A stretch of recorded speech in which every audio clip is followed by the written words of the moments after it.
Hey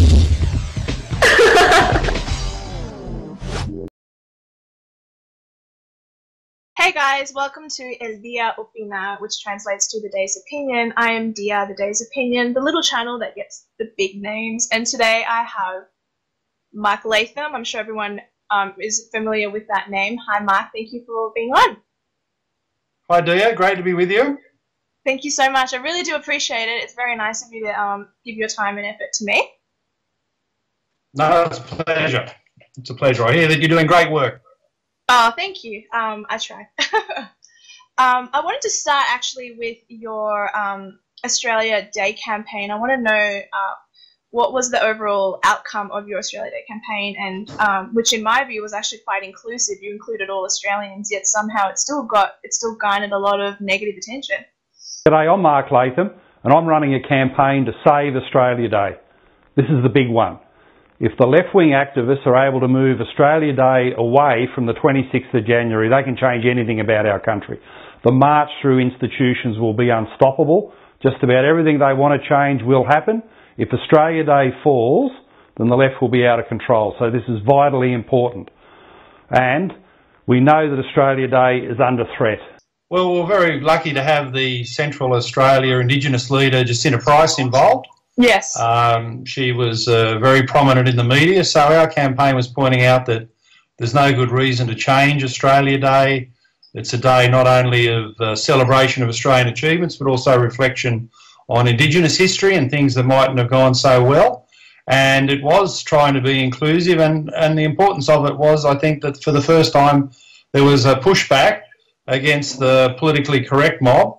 A lot of people say to me, look, we've got all these crazy changes happening in Australia. Who's fighting back? Who's mounting the campaign against Get Up or the leftist groups, the Greens? All these activists are out there. They appear to be very well resourced. Who's having a go in the opposite direction? So that was really the purpose of Save Australia Day, and I think we were quite effective. Yes, I think you were as well. I think it definitely got people's tongues waggling. That's for sure. Have you always been this common sense, rational person, or have you slowly evolved from the left to the right? Because we know you as someone who belonged to the Labor Party. So. Yeah, I was never in the left wing of the Labor Party. I was in the New South Wales Right faction, which was the common sense faction. In the 80s and 90s, we supported the Hawke-Keating economic agenda. There was none of the identity politics, cultural Marxism, political correctness in the 80s. And the issues have fundamentally changed. So, I always say to people, look, if I stood up and made a speech about my beliefs, they'd still be very consistent with the Hawke government program in the 1980s. And it's a measure of how politics has fundamentally changed over the past 20 years that speaking with that common sense voice from the Hawke period is now seen as conservative or right wing or out of step with the left. The reality is that the Greens have gone even further to the left, particularly after Bob Brown left, and the Labor Party is sort of a light green party, and the Liberals have become Labor light. So they've all moved to the left. I don't think I've moved a great deal, and I still essentially believe in the things that I started in the federal parliament when I arrived there in 1994. So you're saying that you remain consistent, but the paradigm shifted around you? Well, I think broadly consistent, 90% consistent. Obviously, as the issues have changed over time, I probably have got a bit older, wiser, more mature, build a home, raise the family. I think they're quite sobering, joyful, experience-laden activities in life, and say my interest in public education, having 3 children, exposed to ridiculous gender programs in public education as a parent. It's taught me a lot about the issues and the way I should be thinking in their best interests, but also other young people around the country. Yes, well, actually, that's a good segue into one of my other questions regarding, do you sometimes think that the traditional school system, where its foundations were Christian, made for a more balanced individual and morally aware, as they were ingrained with traditional values from homeschool and church, whereas today it's a smorgasbord of all these different opinions, and a lot of it is, as you said, Marxism that is infiltrating its way into our schools and the Safe Schools program. Does any of that concern you, being that you are a father? Yeah, it does. Safe schools concerned me greatly when I first read in detail the nature of the curriculum, looked at some of the websites. My second oldest child was exposed to it at his high school, and I found it to be horrendous. So the more research I did, the worse it looked, the more I could trace its intellectual origins to post-structuralist Marxism. And of course, Ros Ward, the founder of the program, says, yeah, it's a Marxist attempt to have young people feeling agitated about their identity, to feel uncertain. It's a political program. It's got nothing to do with bullying in the playground at all. So, yeah, it was greatly concerning to me. And overall, I think there have been 3 detrimental changes in public education in recent decades. One is the whole emphasis now on fragility. They call it mindset growth or mental wellness. Really what it is to say, look, you know, it's okay to be a snowflake, it's okay to fall apart, we'll hold your hand. We used to have a school system that was based on resilience. And of course, young people need resilience when they get into the broader world and the workplace. But now the whole emphasis is on fragility. The second detrimental direction really is gender fluidity, to defy the common sense of biological science, where people are either born male or female, and say to these young people, you can be a boy today, a girl tomorrow, a boy the next day.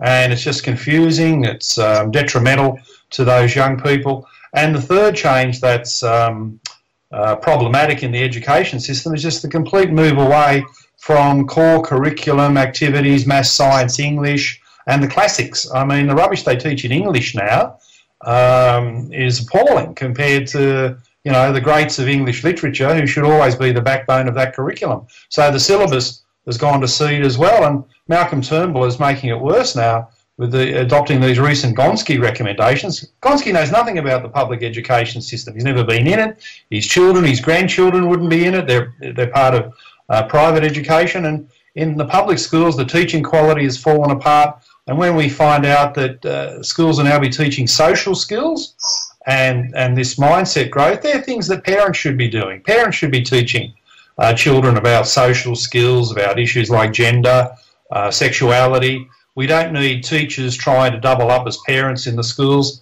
You know, some good teachers out there, but ultimately they're strangers in our lives. They'll be gone in a few years' time. The parents there are permanent. You know, we're left with the real well-being of the children, and the education should butt out of traditional parental and nuclear family functions. I would agree with you. Don't you find that traditionally speaking, when you had school under a Christian basis, that it was that people of that time period were different to the way they are today? Don't you think that when you're trying to keep government, church, and state separate, that's something that a lot of people, particularly atheists, fought for, and it's something that has permeated its way into our society and culture. That's fine. Separate church and state, separate church from school. But now it's reversed, except that the religion in school is now the left, regressive leftism.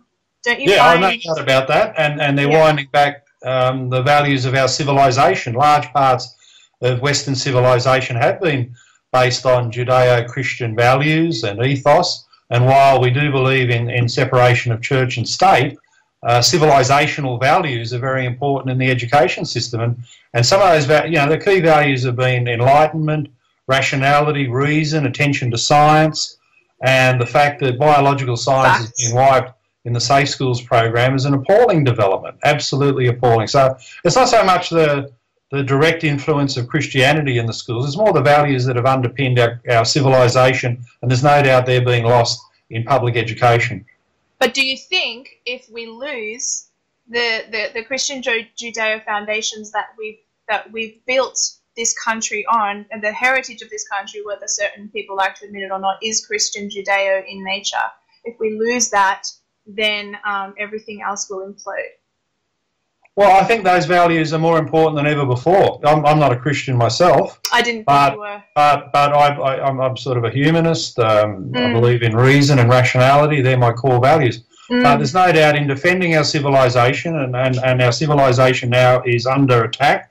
It's under siege. Most of the things we've believed in, there's a rewriting of history, a rewriting of biology. I mean, there's a madness out there, and there's no doubt that the values that you're talking about are more important than ever before in defending what we've got. You know, I wouldn't have thought, if you said to me 30 years ago, when, you know, I'm a Labor activist and hoping to become a federal MP, if you'd said that the challenge wouldn't be left or right, Labor versus Liberal, the political debate would be people who believe in our civilisation and its values and those trying to roll it back, sort of going back to the dark ages, which is what the left is trying to do. I wouldn't have believed you. I wouldn't have believed you that that's where the system was headed. But it's a remarkable development. Who would have thought? But we're here now, and we've got to fight for our culture and our civilisation. Absolutely. Do you think, so now onto a slightly different tangent, do you think women, or nuts as you like to call them, like Clementine Ford, are genuine, are genuine in their belief, or do you think they're just super misguided and indoctrinated, that that's the reason that they say what they say? Oh, I think they've got themselves caught up in a very selfish, narrow doctrine. Yeah. The truth in Australia is that women have made remarkable advances under the human rights changes in the 80s and 90s, and today we've got more female than male GP doctors, lawyers, vets, teachers, office managers, public servants.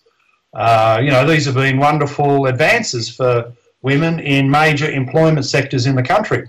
And ultimately what people like Clementine Ford are about, other than hating men and denigrating men and talking about nonsense like white male privilege, what they're on about is to say, look, you know, there's 1% of society that is not fully equal yet. It's in politics and corporate boardrooms.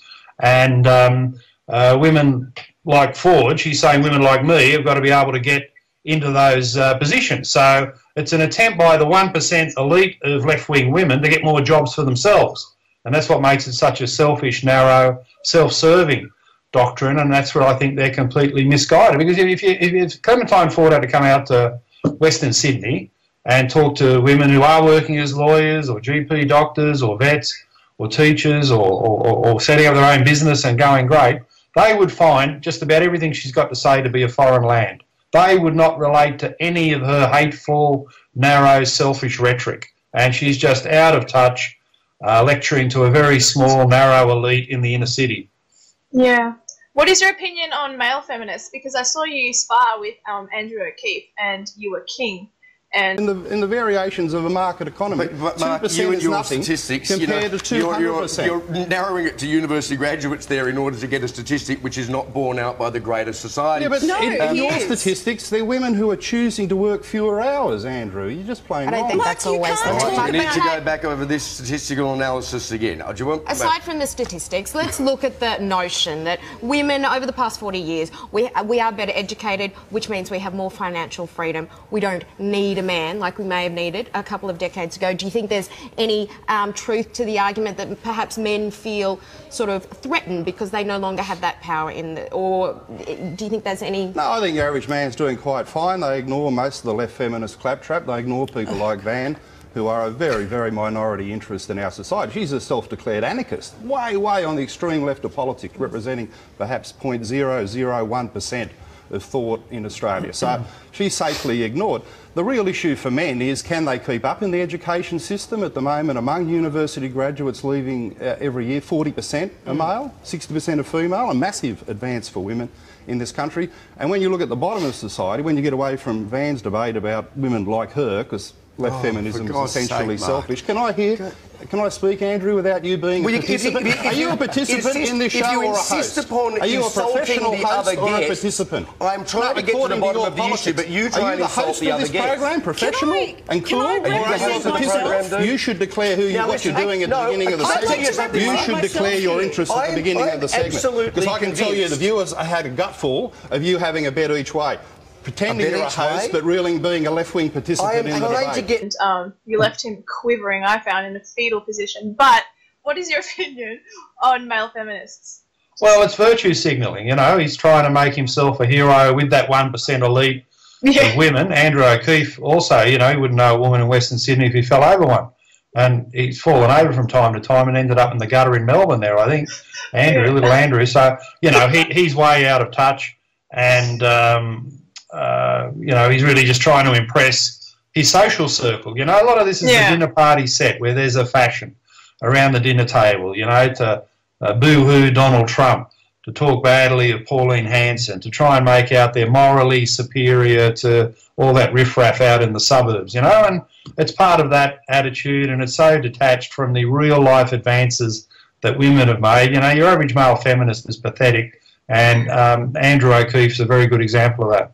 Yes. Yeah, I would agree with you once again.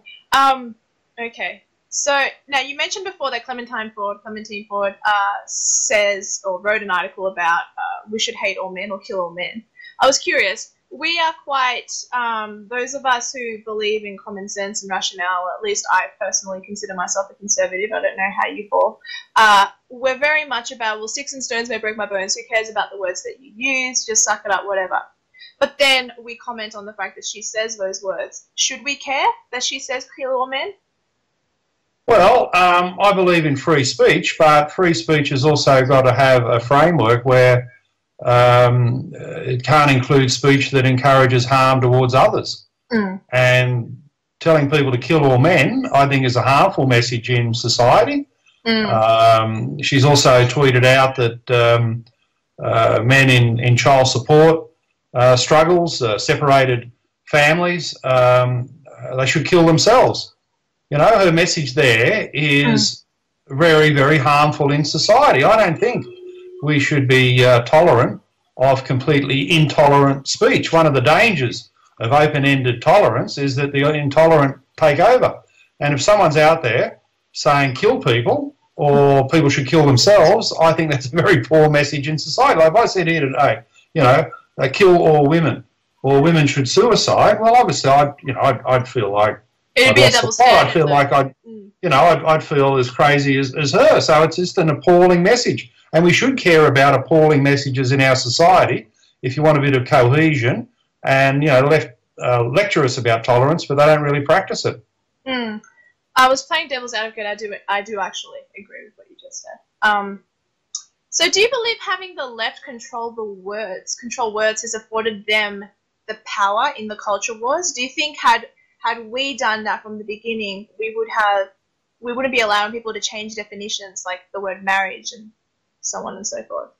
Yeah. Political correctness, which is language control, is a political tactic. It's a tactic to try and limit the range of debate and opportunities for their opponents to have free speech. So political correctness is very much all about political narrowcasting to try and force everyone to take on the leftist beliefs. And you know, there's a massive hypocrisy in this. One of the things the left say in this mental wellness debate is that everyone should be in touch with their feelings, everyone should be in touch with their emotions, and that's good mental health. But as soon as someone, say Donald Trump, expresses how he feels about something, and he's got views that I suppose, you know, they're honestly expressed, but they're not, you know, universal views in society, not everyone agrees, but he's expressing his feelings. If someone expresses their feelings, then the whole offenderati cave in on them and try to publicly humiliate them and close them down. And that can't be very good for their mental health. So, you know, there's a massive contradiction here in the feelings debate that people should be allowed to say how they feel about things. And if that crosses the line into political incorrectness, I think that's a very good thing. Yeah, this is definitely true. What is your opinion overall on what Donald Trump has been able to do for the culture wars in Australia and other Western worlds? Well, I think his example really is that he won the election. They were all against him, the whole Washington establishment, the media, they were all against him, said he couldn't win.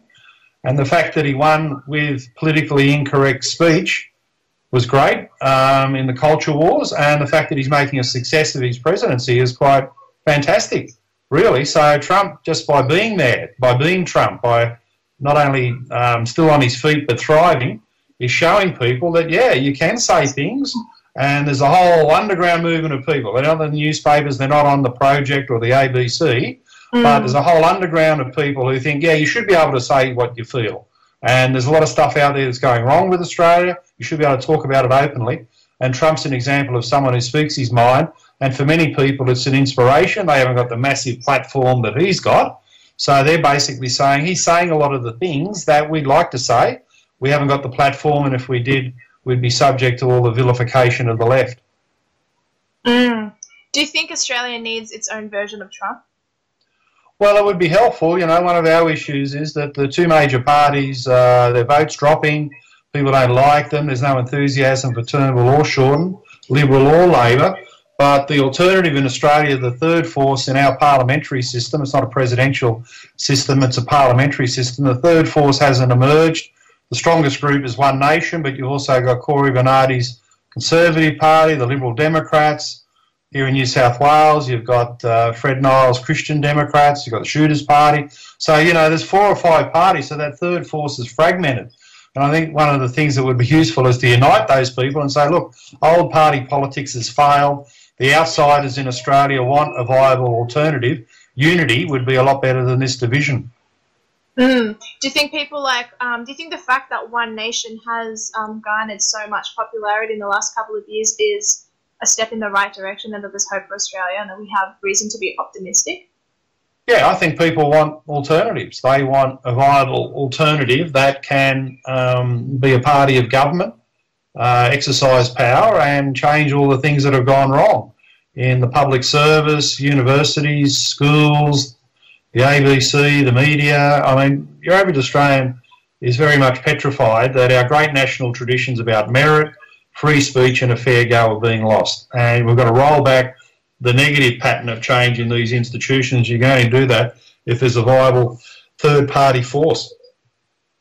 Do you think certain kinds of immigration that we allow in Australia will assist the left and make us ultimately lose whatever foothold we have?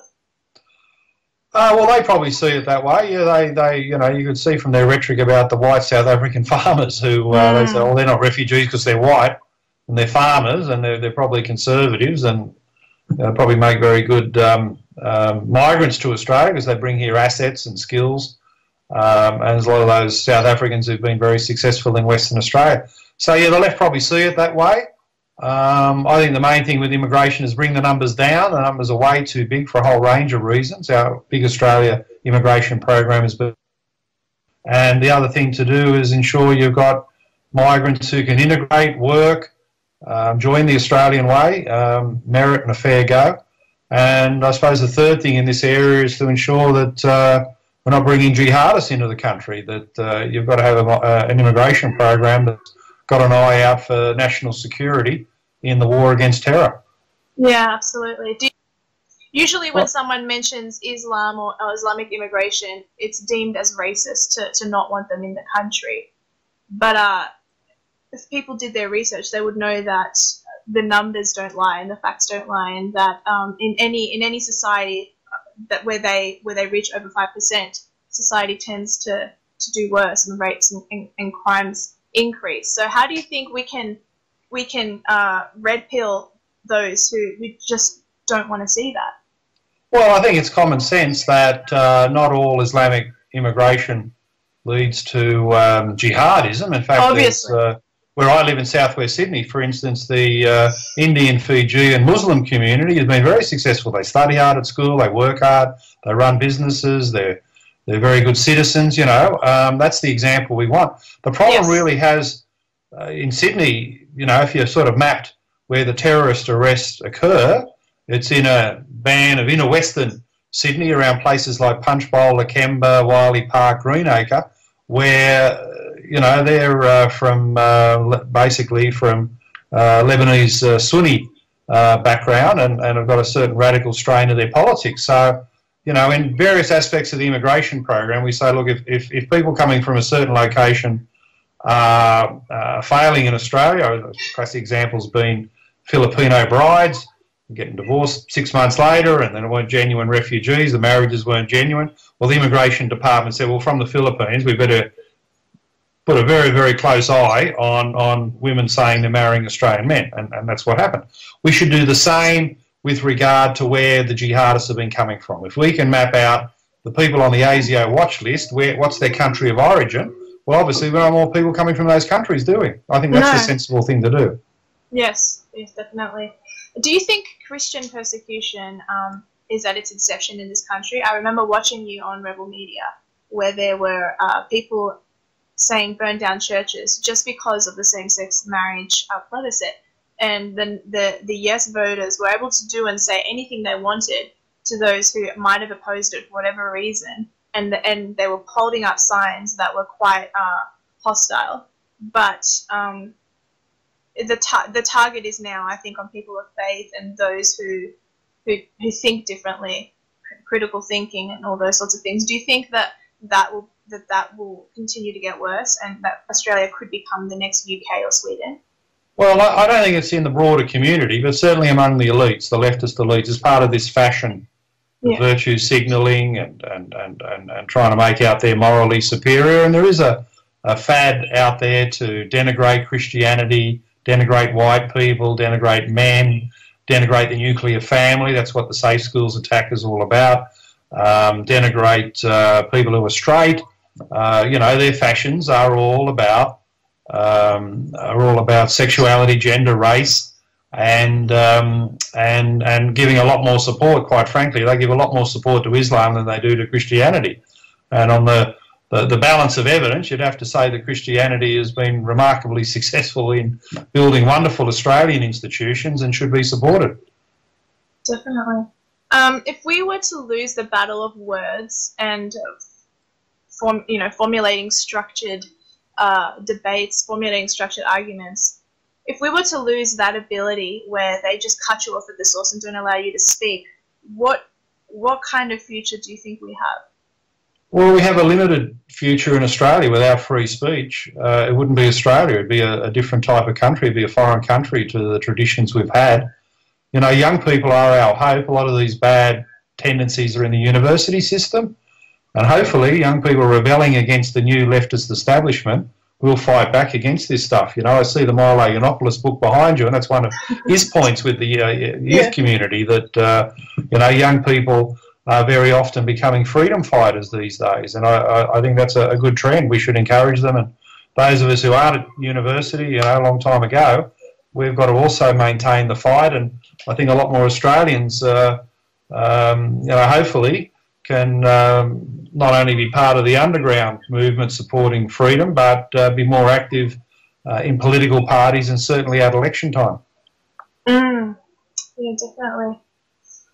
Oh, okay. Don't you think, however, that generally speaking, in broader terms, Australia has never had freedom of speech? We had it in principle and we have it in practice. We don't have it legislated the way we do in the United States, and that's something that we should have had from the inception of Australia's existence. So, well, no, we don't have their First Amendment, but we certainly have a cultural tradition where the Australian way is, you know, have a joke, laconic humour, don't take things too seriously, don't be upset, don't fall to pieces, don't be a snowflake. I mean, the settlement of the European settlement of this country was a remarkable act of resilience and strength and perseverance, and that's the Australian way.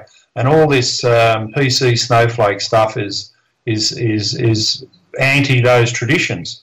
So, you know, there should be something in our culture where we respect the great Australian way. You know, you can barely have a joke anymore.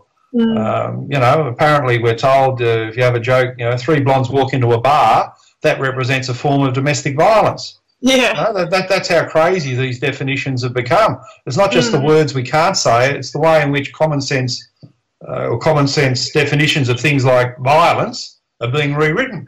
That staring at a woman is now an act of violence.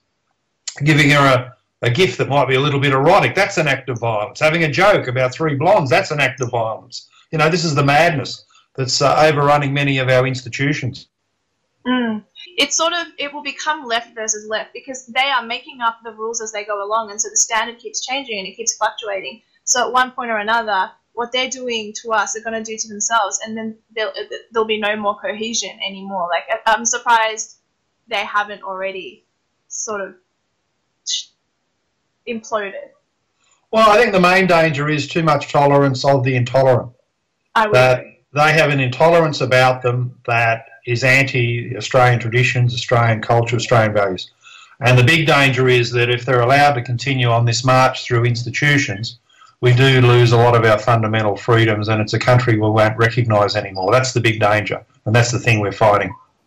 Yes, and do you think that do you think just talking about it, like in my own small way, me interviewing you, or like just do you think just speaking is enough? How can we really affect a change?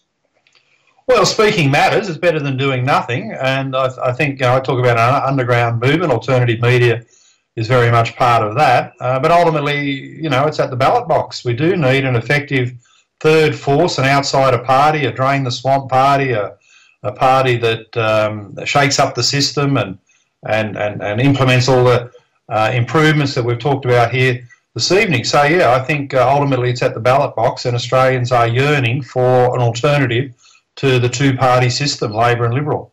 And are you hopeful? Yeah, I am. I'm always optimistic about this. I tend to think that these leftist social engineering projects are always trying to remould human nature in a way that's not viable. And I think back to the old Soviet Union, where they tried to change the economic system so people wouldn't compete against each other, they wouldn't pursue excellence. And that was so contrary to human nature, it fell over in the end. It was unsustainable. And I think what the left are doing now in their agenda about speech and feelings, trying to control our behaviour, that social engineering is also counter to human instincts about free speech, expression, merit, and ultimately I think what they're on about will fall over just like it did in the old Soviet Union. So true. Well, I've pretty much asked you every question I wanted to, so thank you so much for being with me. I really appreciate you being on my channel, and hopefully I can see you sometime again soon. Yeah, okay. Thanks for that, Dia. Appreciate it. I enjoyed the chat. Thank you.